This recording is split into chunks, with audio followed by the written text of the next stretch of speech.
Chapter 3.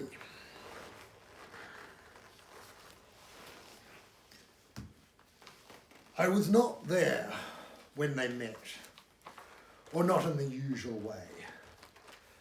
I later heard from them how they remembered meeting.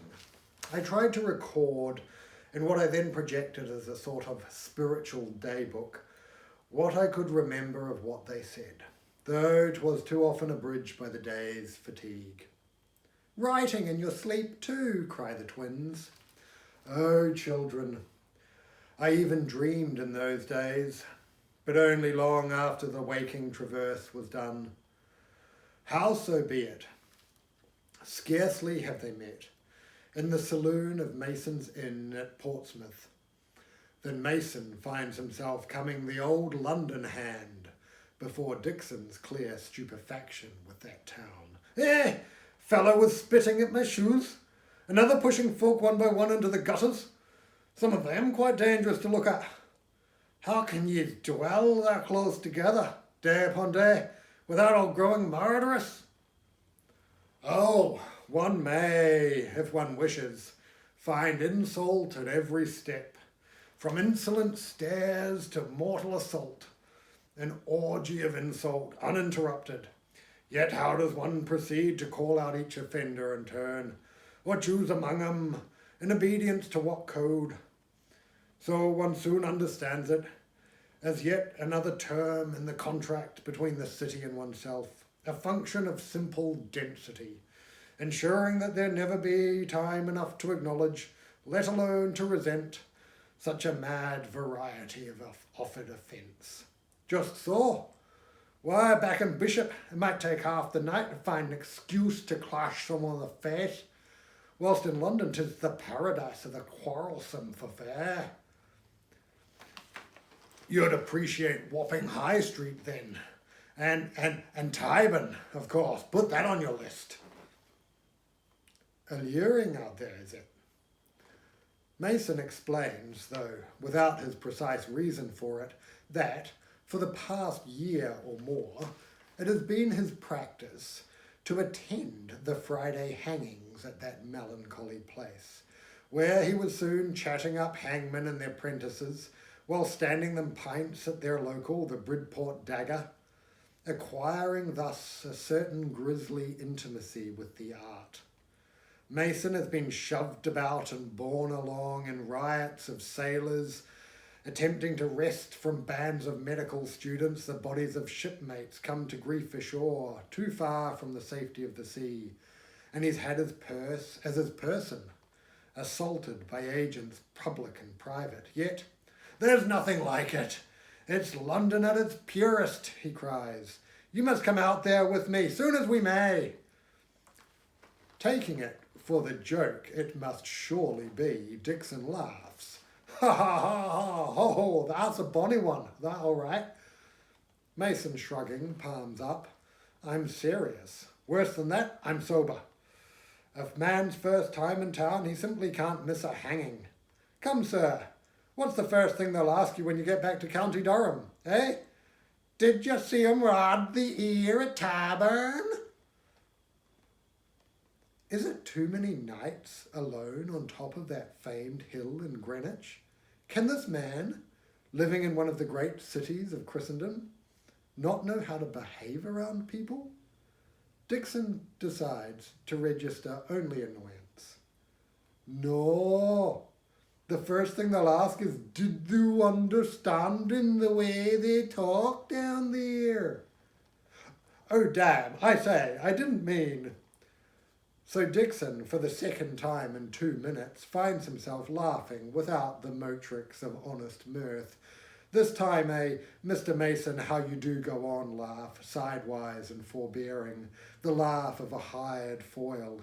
Yet, feeling it is his duty to set them at ease, he begins, well, there's this Jesuit, this Corsican, and this Chinaman, and they're all riding in a grey coach going up to Bath. And the fourth passenger is a very proper Englishwoman, and who keeps giving them these scandalised glances. Finally, able to bear it no longer, the Corsican, being the most hot-headed of the three, bursts out, And here, I hope you will excuse my Corsican accent. He says, "Hey, lady, what are you looking at?" And she says, Mason has been edging away. "Are you crazy?" he whispers. "People are staring. Sailors are staring." "Eh?" Dixon's nose throbbing redly. "You have heard it then. Apologies." Reaching to clasp Mason's arm, a gesture Mason retreats from in a flinch as free of deliberation as a sneeze.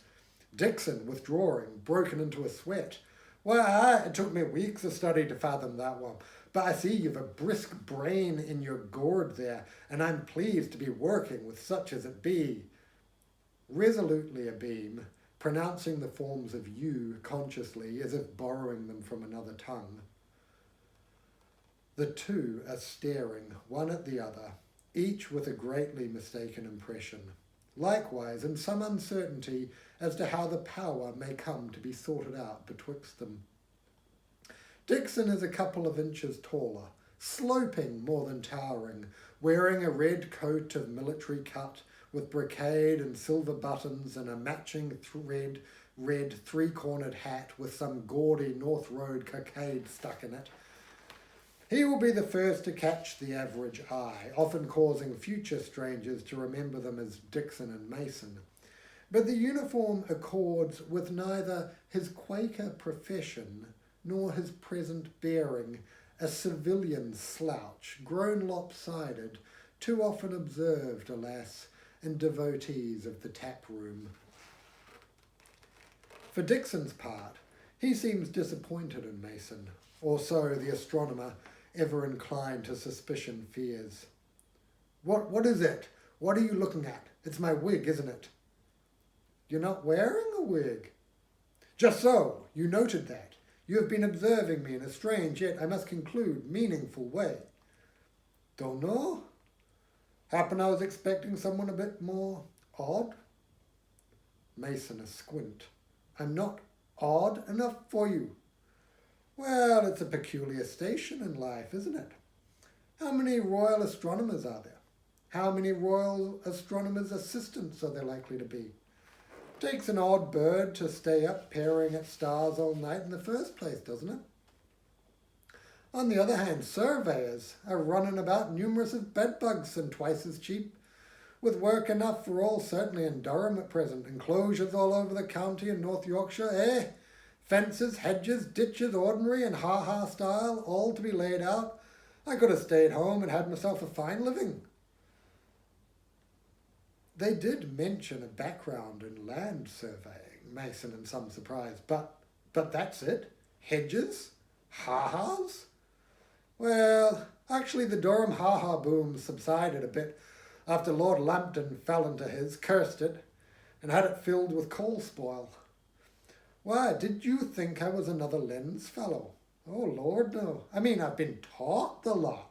Celestial mechanics, all the weighty lads, Laplace and Kepler, Aristarchus, the other fellow, what's his name? But that's all trigonometry, isn't it? Yet you, how shall he put this tactfully? You have looked through Dixon smiles at him encouragingly. "Why, aye, my old teacher, Mr. Emerson, has a fine telescope, I believe the word is, encased in barrel staves though it be, and many's the evening I've admired the phases of Venus, aye, those and the moons of Jupiter too, the mountains and craters of our own moon. And did you see that latest eclipse? Canny, eh? Mr. Bird, as well, has shared his instruments, being kind enough, in fact, just in this last fortnight, to help me practice my observing and computer skills, though so mercilessly that I was in some doubt for days whether we'd parted friends." Mason, having expected some shambling, wild country fool, remains amiably puzzled before the tidied Dixon here presented, who, for his own part, having, despite talk of oddity, expected another overdressed London climber, is amused at Mason's nearly invisible turnout, all snuffs and buffs and greys. Mason is nodding glumly. I must seem an ass. If this is as bad as it gets, why can I buy that? As long as the spirits don't run out. Nor the wine. Wine. Dixon is now the one squinting. Mason wonders what he's done this time. Grape or grain, but ne'er the twain, as my great Uncle George observed to me more than once. Vine with corn, beware the morn. Of the two sorts of drinking folk this implies, that is, great people and grain people, you will now inform me of your membership in the Brotherhood of the Grape, and that you seldom, if ever, touch ale or spirits. Am I correct? Happily so. I should imagine, as, given a finite supply, there'd be more for each of us. It's like Jack Sprat, isn't it? Oh, I'll drink wine if I must. And now we're entered upon the topic.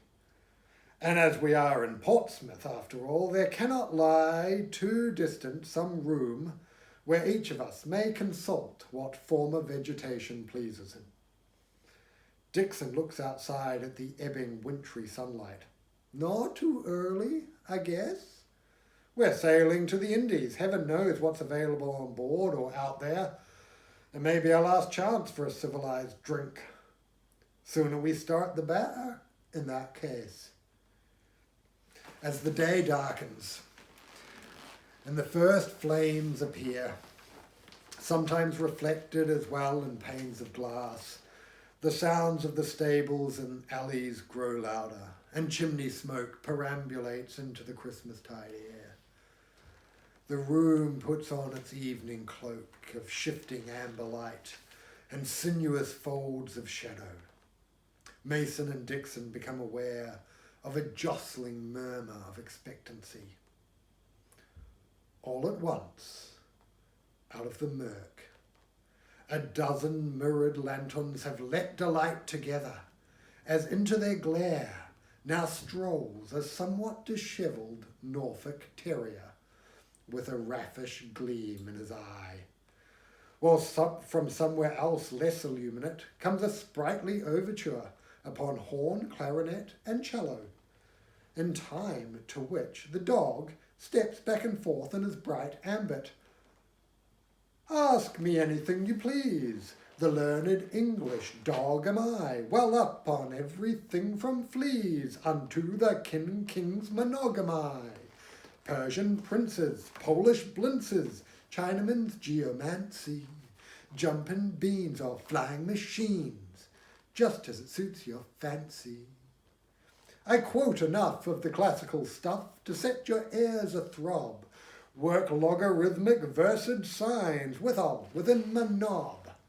Only nothing ministerial, please, or I'm apt to lose my job as the learned English dog tonight. There are the usual requests. Does the dog know where the bee sucks? What is the integral of 1 over book d book? Is he married? Dixon notes how his coadjutor-to-be seems fallen into a sort of magnetical stupor, as mesmerites might term it. More than once, Mason looks ready to leap to his feet and blurt something better left kept till later in the evening. At last the dog recognises him, though now he is too keyed up to speak with any coherence. After allowing him to rattle for a full minute, the dog sighs deeply. See me later, out and back. It shouldn't take but a moment, Mason tells Dixon. I'll be all right by myself if there's something you'd rather be doing. With no appetite for the giant mutton chop cooling in front of him, Mason mopishly now wraps it and stows it in his coat.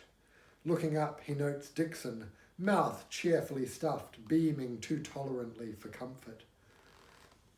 No, not for me. Did you think I was taking it for myself? 'Tis for the learned dog, rather. Like, I don't know, perhaps a bouquet sent to an actress or something one admires. A nice chop can never go too far off the mark. Starting a beat late. Why, 'tis a great world for fair, and practices vary, and one man certainly may not comment upon. What are you saying? Dixon ingenuously waving his joint, eyes round as pistols. No offence, sir, rolling his eyes the moment Mason switches his stare away, then back a bit late to catch them as much as off-centre. Dixon, why mayn't there be oracles for us in our time, gateways to futurity? That can't have all have died with the ancient peoples. Isn't it worth looking ridiculous, at least to investigate this English dog, for its obvious bearing upon metempsychosis, if naught else? There is something else in progress, something Mason cannot quite confide. Happen he's lost someone close, and recently enough to matter. Aye, for he's a way of pitching ever into the hour, heedless, as Dixon remembers himself after his father passed on. I'll come along, if I may. Suit yourself, as the medical students like to say. They go out a back door into the inn-yard. A leafless tree arches in the light of a single lanthorn set above a taut gathering of card players, their secret breathing visible for all to try to read, and wigs white as snow on the roof slates nodding in and out of the shadows. Sailors, mouths ajar, lope by in the lanes. Sailors in slouch hats, sailors with queues, puffing on pipes, eating potatoes, some who'll be going back to the ship and some who won't, from old sea wretches with too many explosions in their lives, to child midshipmen who have yet to hear their first, passing in and out of the doors of ale drapers, naval tailors, sweet shops, gaming lairs, upstart chapels, calling, singing catches, whistling as if the wind had never paid a visit, vomiting as the sea has never caused them to. Happen his dressing room's close by, Dixon suggests. In with the horses, maybe. No one would keep a talking dog in with horses. It'd drive them mad inside of a minute. Occurs often, does it, where you come from? Gentlemen, in a whisper out of a dark corner, if you'll keep your voices down, I'll be with you in a trice. Slowly into their shifting spill of lantern light, tongue a-loll, comes the dog, who pauses to yawn, nods, good evening to you, and leads them at a trot out of the stables, out of the courtyard, and down the street, pausing now and then for nasal inquiries. Where are we going? Mason asks. This seems to be all right. The learned English dog stops and pisses. This dog, Mason singing sotto voce, is causing me apprehension. Surely creatures of miracle ought not to, flying horses? None of them ever. The Sphinx, adds Dixon. My thought precisely. Now, gents, 'tis a sudden large son of Neptune, backed by an uncertain number of comparably drunken shipmates. You've an interest in this dog here. Wished a word with him only, Miss Mason quick to assure them. Hey, I know you two. You're the ones with all the strange machinery sailing in the Seahorse. Well, you're in luck, for we're all seahorses here. I'm Fender Ballybodine, captain of the foretop, and these are my mates, cheering. But you can call me Fender. Now, our plan is to snatch this critter, and for you gents to then keep it in with your highly guarded cargo, out of sight of the master-at-arms until we reach a likely island. Island? Snatch? Both surveyors a bit in a daze. I've been out more than once to the Indies. There's a million islands out there, each more likely than the last. And I tell you, a handful of sailors with their wits about them and that talking dog to keep the savages amused, why, we could be kings. Long life to kings, cry several sailors. Aye, and to cooch girls. And coconut ale. Hold, cautions Mason. I've heard they eat dogs out there. Wrap 'em in palm leaves, Dixon solemnly, and bake 'em on the beach. First time you turn your back, Mason warns, that dog's going to be some savage's luncheon. Ruff! Excuse me, says the learned D. As I seem to be the topic here, I do feel impelled to make an observation. That's all right then, Fido, Bodine making vague petting motions. Trust us, there's a good powwow. A small, noisy party of fops, macaronis, or lunarians, it is difficult quite to distinguish which, has been working its way up the street and into earshot. Through several window panes, moving candlelight appears. Hostlers roll about, disgruntled upon seed sack pillows and beds. Unengaged glimjacks look in to see if they can cast any light on matters. The dog pushes Mason's leg with his head. We may not have another chance to chat, even upon the fly. There's something I must know, Mason hoarsely whispers in the tone of a lover tormented by doubts. Have you a soul? That is, are you a human spirit, reincarnate as a dog? The LED blinks, shivers, nods in a resigned way. You are hardly the first to ask. Travellers returned from the Japanese islands tell of certain religious puzzles known as koans, perhaps the most famed of which concerns your very question, whether a dog hath the nature of the divine Buddha. A reply given by a certain very wise master is moo.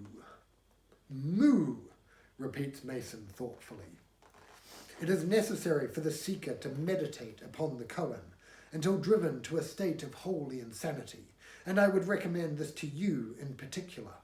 But please do not come to the learned English dog if it's religious comfort you're after.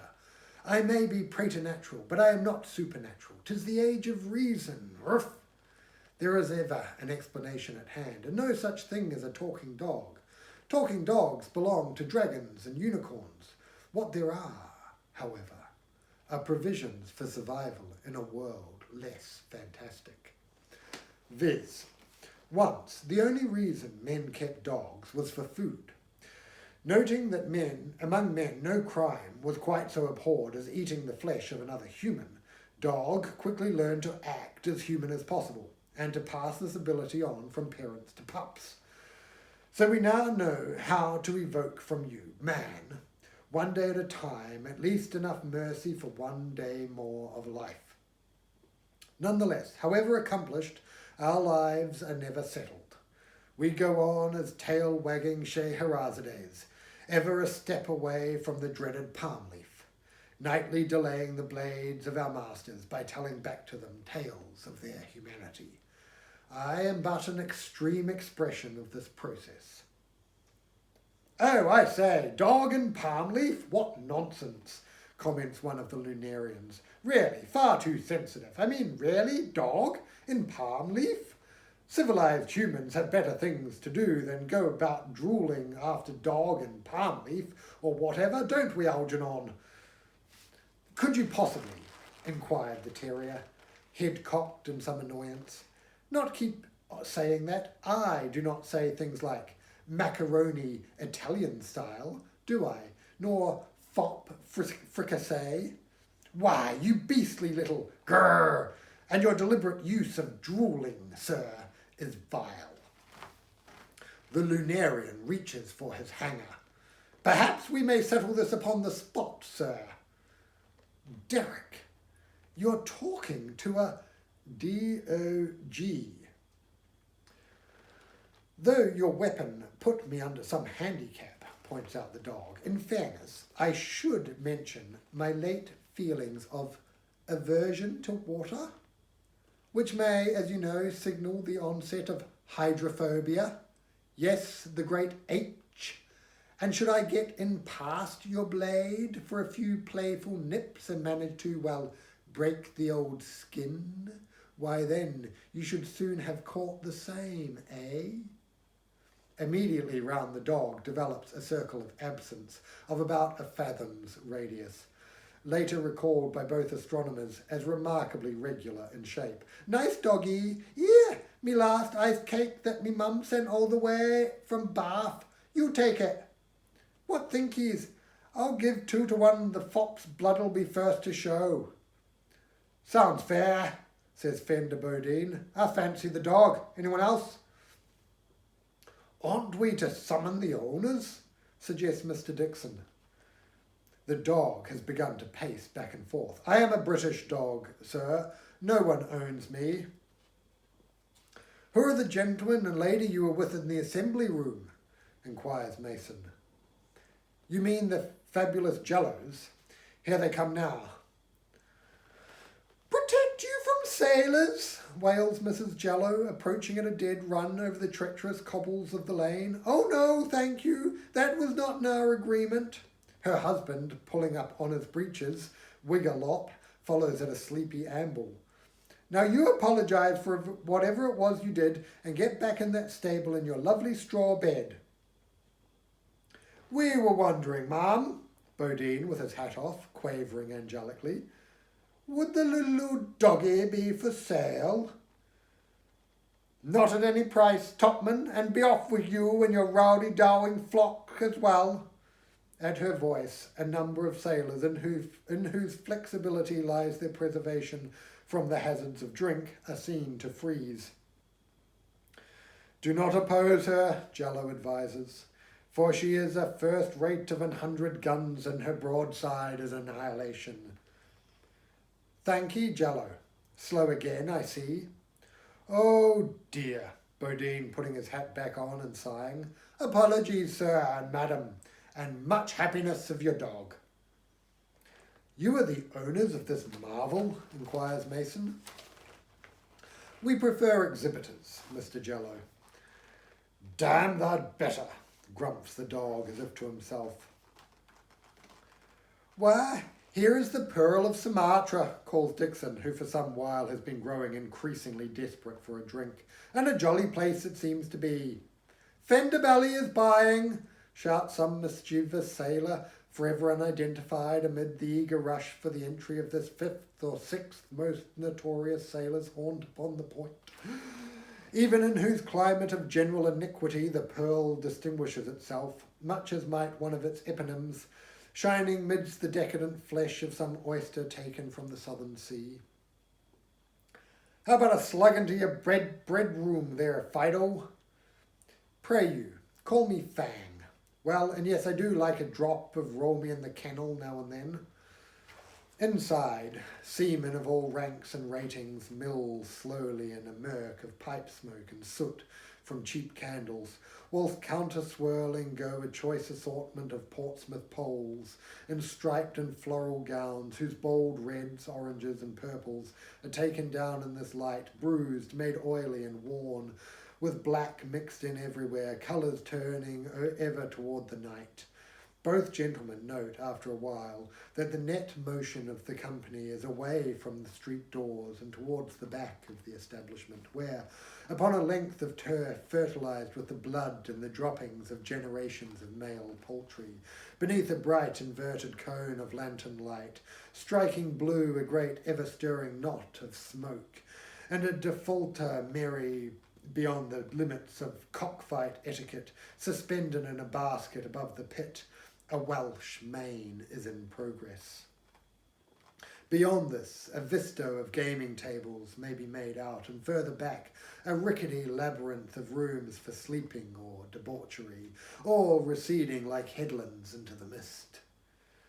The learned D, drawn by the smell of blood in the cockpit, tries to act nonchalant.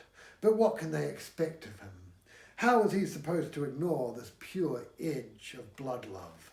Oh, yawn, yes, of course, seen it all before, birds slashing one another to death. 16 go in, 1 comes out alive, indeed, and a jolly time betwixt, whilst the substance we are not supposed to acknowledge drips and flies everywhere. There, learned, calls Mrs. Jello brusquely, we must leave the birds to their work. Beneath the swaying gamester, the general pace of the room keeps profitably hectic. From the labyrinth and back comes assorted sounds of greater and lesser ecstasy, along with percussions upon flesh. Laughter more or less feigned, furniture a thump, some duetto of viol and Chinese flute, the demented crowing of fighting cocks waiting their moment, cries in concert at some inaudible turn of the card or roll of the Fulham's high and low, calls for bitter and three threads rising ever hopeful like ariettas in the shadowed wilderness of rooms, out where the lamps are fewer and the movements deeper with at least one more grade of intent. At length the dog halts, having led them to where, residing half out of doors, framed in cabled timbers washed in from a wreck of long ago, an old piece of awning held by a gnawed, split, ancient euphrone. Between her and the sky, with its varied menace, sits dark Hepsy, the pythoness of the point. Here, the dog butting at Mason, here is the one you must see. Instantly, Mason concludes, as he will confess months later to Dixon, that it all has to do with Rebecca, his wife, who died 2 years ago this February next. Unable to abandon her, Mason is nonetheless eager to be aboard a ship, bound somewhere impossible, long voyages by sea being thought to help his condition. Described to him as hyperthrenia or excess in mourning. Somehow the learned dog has led him to presume that there exist safe conduct procedures for the realm of death, that through this dog-revealed crone he will be allowed at last to pass over and find and visit her and come back, his faith resurrected. That is as much of a leap as can be expected of a melancholic heart. At the same time, he smokes that the learned English D, or Fang, as he now apparently wishes to be known, in introducing them thus, is pursuing an entirely personal end. Angelo said there'd be a package for me. Quotha, am I the evening coach? The two rummage about in the shadows. Look ye, I'll be seeing him later, and I'll be sure to ask. Just what you said last time, the dog shaking his head reprovingly. Here then, a sacrifice, direct from me own meagre mess, a bit of old stewed hen. 'Tis the best I can do for you today. Peace, Grandam, reclaim thy ought. The learned one has yet to sink quite that low. The dog, with an expressive swing of his head, makes a dignified exit, no more than one wag of the tail per step.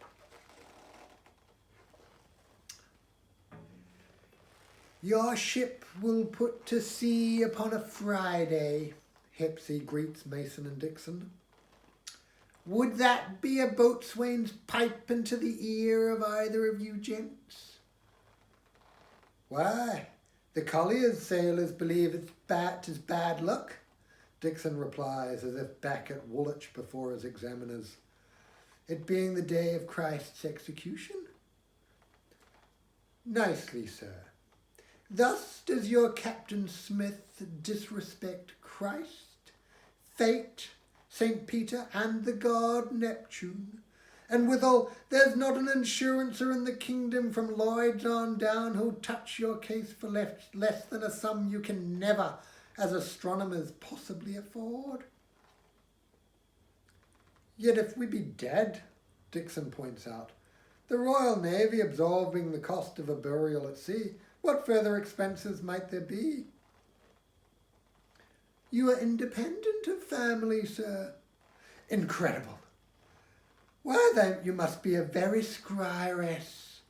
Dixon, having already spied beneath her layers of careful decrepitude, as he will later tell Mason, a shockingly young woman hard at work, with whom, country lout that he is, he can't keep from flirting. But Mason is growing anxious. Are we in danger then? What have you heard? Silently she passes him a soiled broadside sheet upon which are printed descriptions of varied services, and the fees therefore. "What's this? You won't do curses? My insurance? Prohibitive?" she cackles, as the young fancy the old to cackle. "I believe what you seek is under intelligence naval." £half-a-crown? "If you insist. Dixon." "What? You want me to put in half of that? We can't very well charge this to the society, can we?"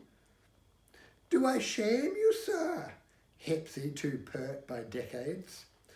"Oh, all right," Mason, digging laboriously into his purse, sorting out coins and mumbling the amounts.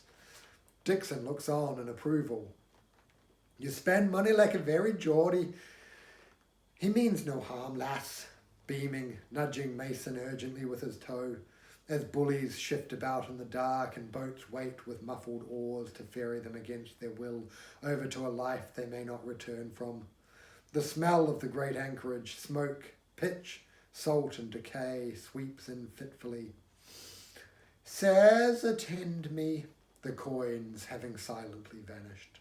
"Since last year, the year of marvels, when Hawke drove conflans upon that lee shore in Quiberon Bay, the remnants of the Brest fleet have been understandably short of elan or esprit or whatever they style that stuff over there, excepting, now and then, among the captains of smaller frigates, souls as restless to engage in personal tactics as disposed to sniff at national strategy.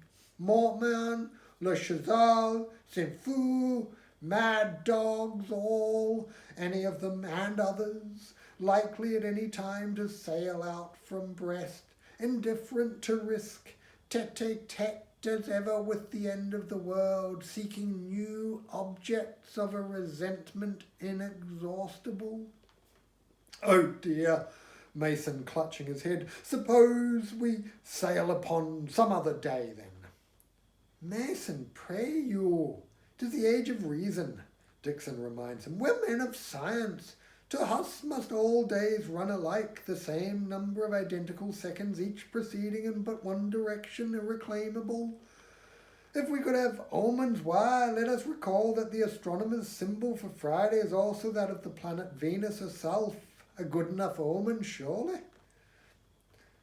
"I tell you," the young impostress merrily raising a finger, "French frigates will be where they will be, day of the week be damned, especially Saint-Fou with La Changarnier. You know of the École de Patrie at Toulon, famous. He has lately been appointed to the Kidian chair." Mason and Dixon would like to stay, the one to fuss and the other to flirt, but as they now notice, a considerable queue has formed behind them.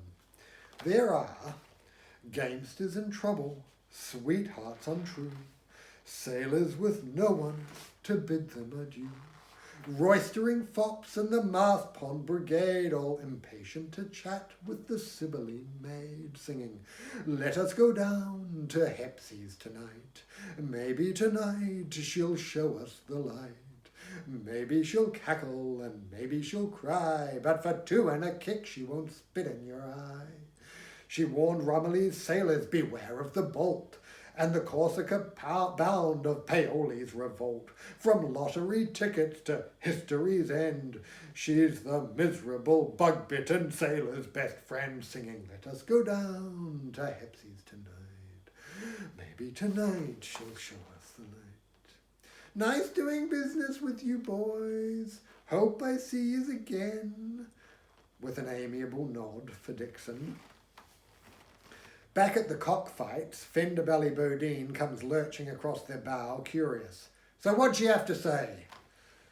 "Something about crazy frigate captains sailing out of Brest is all either of them can remember by now." "Just what she told my Mauve. And for free. Good, we'll have a fight, gents. And if it's Les Chazal, we'll have a stern chase too. Back on old HMS and Convenience, we wasted many a day and night watching that fancy counter getting smaller by the minute. And when it opened far enough from us, it pleased him to put out the lantern in his cabin, as if to say, "Tout fini, time to frapper les sacs." Skipper saw the light go out. He always muttered the same thing, "The dark, take your leashes out," and might you as readily vanish from my life. And then we'd slacken sail and come about, and the real work would begin, beating away, unsatisfied once more, against the wind. Foretopman Bodine pausing to squeeze the nearest rondures of a young Pole who has shimmered in from some opium dream in the vicinity. Like Hepsy, Mauve is far from what she pretends. Most men are fooled into seeing a melancholy waif, when in reality she's the most cheerful of little butter biscuits, who has escaped looking matronly only thanks to that constant exertion demanded by the company of sailors. She and Hepsy, in fact, share quarters in Portsea, as well as a wardrobe noted, even here upon the Point, for its unconsidered use of printed fabrics. She's a wonderful old woman, is Hepsy, says Mauve. Fortunes have been won heeding her advice, is lost ignoring it. She tells you beware why. She has reckoned your odds and found them long. She is Lloyd's of Portsmouth. Believe her. Later, around dawn, earnestly needing a further word with Hepsy or the dog, Mason can find no trace of either, search as he may. Nor will anyone admit to knowing them at all, let alone their whereabouts. He will continue to search, even unto scanning the shore as the Seahorse gets underway at last, on Friday, 9 January, 1761.